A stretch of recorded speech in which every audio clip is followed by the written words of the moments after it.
नमस्कार, माधुरी सावजी किचनमध्ये तुमचं स्वागत आहे. आज आपण बघणार आहोत मटण खिम्याची भाजी. आता आपण कढईमध्ये मोठे 4 चमचे तेल टाकूया. तेल चांगलं गरम होऊ द्या.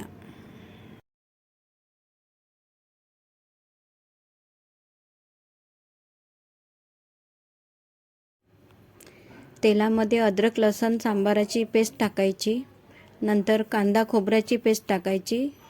जरा वेळ झाल्यानंतर ती पालक पेस्ट टाकायची. अशा 3 मिळून पेस्ट टाकायच्या. ह्या पेस्ट टाकल्यानंतर त्याच्यामध्ये चांगले फिरवून घ्यायची आणि जरा वेळ होऊ द्यायची.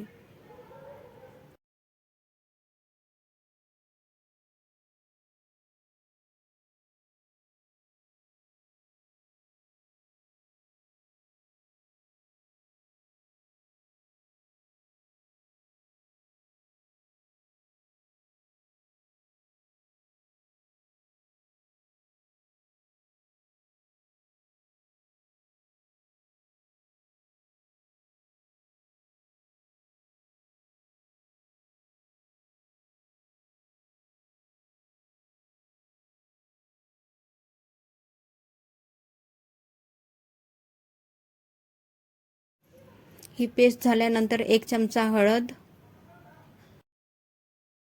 4 चमचे तिखट,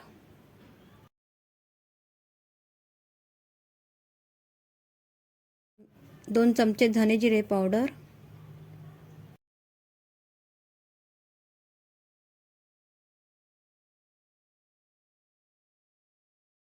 2 चमचे सावजी मसाला आणि चवीपुरतं मीठ घालून ते सगळे मसाले तेलामध्ये चांगले होऊ द्या.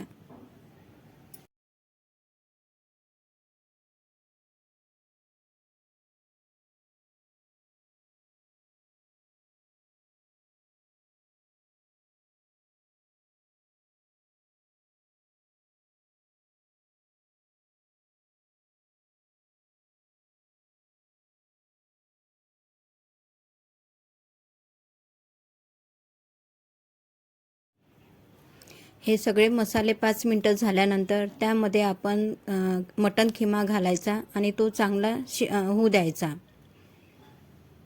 आणि चांगले परतून घ्यायचं.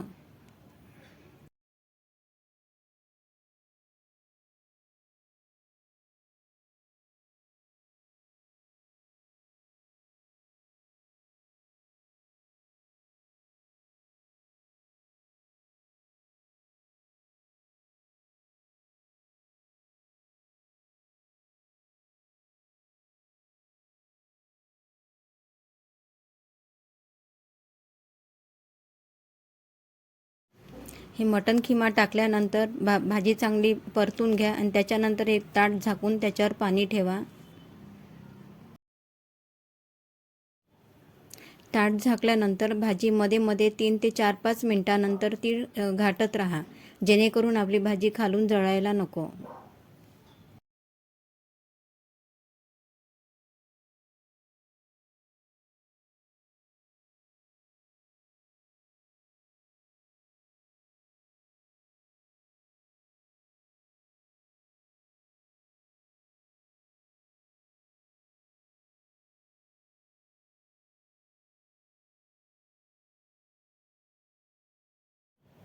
दहा मिनटानंतर आपण भाजी घातली की ती भाजी शिजली की नाही तशी हाताने तोडून पहा.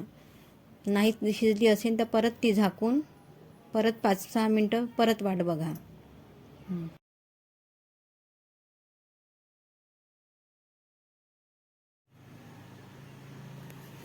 ही भाजी शिजली आहे. आता आपण ग्रेव्ही करायची आहे, तर तुम्हाला जितकी ग्रेव्ही लागेल त्याप्रमाणे तुम्ही पाणी टाका आणि परत 15-20 मिनटं त्याला चांगलं होऊ द्या.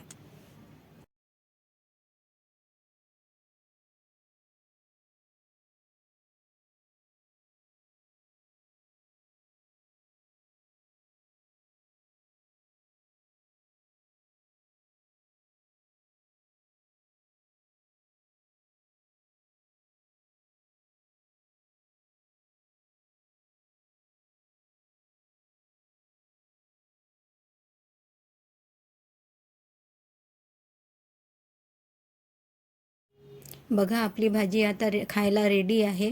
आता यानंतर आपण नेक्स्ट रेसिपीला भेटूया. धन्यवाद.